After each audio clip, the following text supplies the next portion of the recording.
CRT, plasma, LCD, LED, mini-LED, QLED, OLED, QD-LED, MicroLED. Briefly explain. CRT, or cathode ray tube, is one of the oldest types of televisions ever made.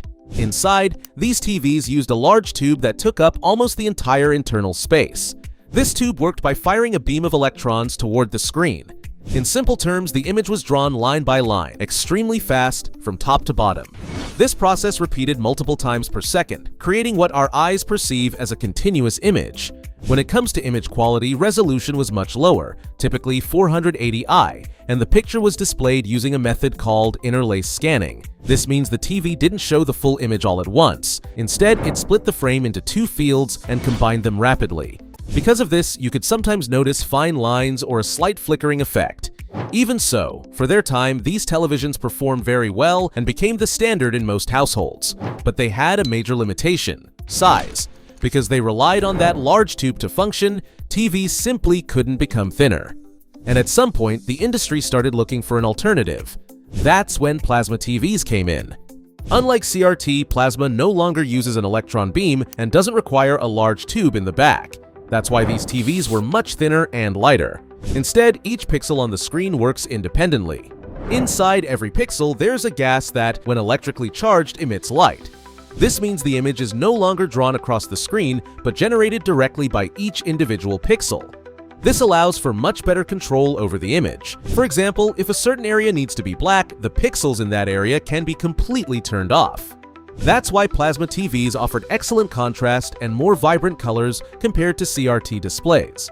However, this technology also had its downsides. It consumed more power, generated more heat, and in some cases, static images could remain visible on the screen over time, a phenomenon known as burn-in. The industry needed a more efficient solution. That's when LCD TVs entered the scene. LCD, or liquid crystal display, is the technology that quickly became the standard for televisions and still forms the foundation of most screens we use today.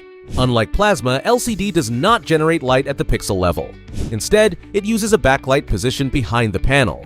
This light passes through a layer of liquid crystals, which control how much light reaches each pixel depending on the image being displayed. After that, the light is filtered into colors, forming the final image we see on the screen. The main advantage here is efficiency. LCD TVs consume less power, generate less heat, and can run for long periods without issues, with no risk of image retention or burn-in. On the other hand, there are also limitations. Because the light comes from the back and is not controlled individually for each pixel, dark areas can't be completely black. As a result, the image can sometimes look a bit washed out, especially in darker scenes. To address this limitation, LED technology was introduced. LED, or light-emitting diode, is not a completely different technology from LCD. In reality, it's still an LCD TV, but with a more advanced type of backlighting. Instead of older light sources, it uses LEDs, which are smaller, more efficient, and easier to control. This brings two major advantages. First, TVs can become much thinner because LEDs take up less space. Second, the light can be controlled more precisely.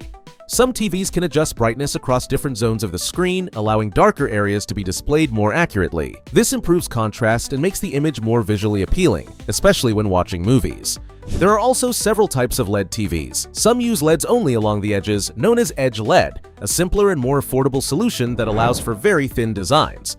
Others use LEDs across the entire back of the panel, known as direct LED or full array LED. In the case of full array models, they can control light across multiple zones, delivering higher contrast, especially in darker scenes. However, regardless of the implementation, one important limitation remains. Because the light still comes from behind the panel, it cannot be completely turned off for each individual pixel.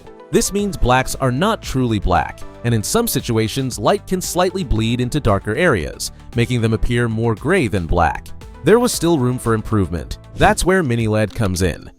But mini-LED doesn't completely change the core technology. It's still an LCD TV, but with one key difference. Instead of using a small number of large LEDs behind the panel, it uses thousands of tiny LEDs.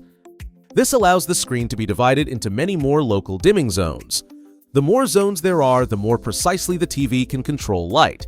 For example, if part of the screen needs to be dark, the light in that specific zone can be reduced or even turned off. The result is much better contrast and blacks that are closer to true black. Mini-LED also enables very high brightness levels, making it excellent for HDR content and for bright rooms. However, there is still a limitation. Even though the number of zones is much higher, lighting is not controlled at the pixel level, but rather in groups of pixels. This means that in certain situations, you may notice an effect called blooming, where light from a bright area slightly spills into surrounding darker areas. While Mini-LED improved light control, TV manufacturers also wanted to improve color reproduction. That's where QLED comes in, developed by Samsung. QLED is not a completely new technology, but rather an evolution of LCD. More specifically, it's an LED TV that uses a special layer called quantum dot. This layer sits between the backlight and the display, and its purpose is to enhance color. As light passes through this layer, colors become more accurate and more vibrant, and the overall image becomes brighter. In many cases, QLED is also combined with Mini-LED, delivering both improved color and better contrast. But QLED isn't the only approach to improving LCD technology. LG introduced its own solution, called NanoCell. NanoCell is also an LCD-based technology, but it uses a special filtering layer to improve color accuracy. This layer refines the light, resulting in a cleaner and more natural image. It also offers better viewing angles, meaning the picture looks good even when viewed from the side. However, just like QLED, the light still comes from a backlight, so blacks are not perfect, and contrast remains limited. OLED represents one of the most important breakthroughs in TV technology. Unlike LCD, LED, or QLED, there is no backlight at all. Instead, each pixel produces its own light. This means that if a part of the screen needs to be completely black, those pixels can turn off entirely. There is no light bleeding from behind. The result is perfect black levels and extremely high contrast. That's why OLED TVs are considered ideal for movies, especially in dark environments. On top of that, because there's no backlight, panels can be incredibly thin. However, there are still a few trade-offs. Brightness is not as high as on QLED or Mini-LED TVs, and over time there is a risk of burn-in if static images remain on the screen for extended periods. But what if we could keep the advantages of OLED while pushing colors even further? That's exactly where QD-OLED comes in. QD-OLED combines two technologies we've already talked about, OLED and quantum dot. At its core, it's still an OLED panel, which means each pixel produces its own light and can be completely turned off. So it keeps the main advantages, perfect black levels and extremely high contrast. The difference comes in how colors are created. Instead of using traditional color filters, QD-OLED uses a quantum dot layer that converts light into purer and more efficient colors. The result is a brighter image and more vibrant colors compared to standard OLED. This makes it excellent not just for movies, but also for HDR content and gaming. However, since it's still a relatively new technology, it remains more expensive and less widely available. Technology has continued to evolve, and one of the latest advancements is called Tandem OLED. Unlike a standard OLED panel which uses a single light-emitting layer, Tandem OLED stacks multiple layers on top of each other. Each layer emits light independently, and together they can produce a brighter and more efficient image. In simple terms, the more layers there are, the more efficient and powerful the display becomes. At the same time, wear is distributed across these layers, which helps extend the lifespan of the panel and reduces the risk of long-term degradation. Just like any OLED display, each pixel produces its own light, allowing for perfect blacks and extremely high contrast. But Tandem OLED takes these advantages even further, delivering higher brightness and improved energy efficiency. This advanced technology will likely enhance a wide range of devices, from tablets to large-screen televisions.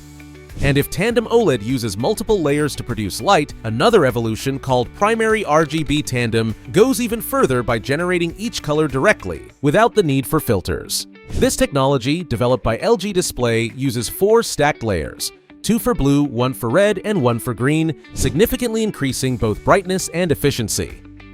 MicroLED is one of the most advanced display technologies available today. Just like OLED, each pixel emits its own light, which means perfect blacks and extremely high contrast. The key difference is that MicroLED uses microscopic LEDs instead of organic materials. This brings several important advantages.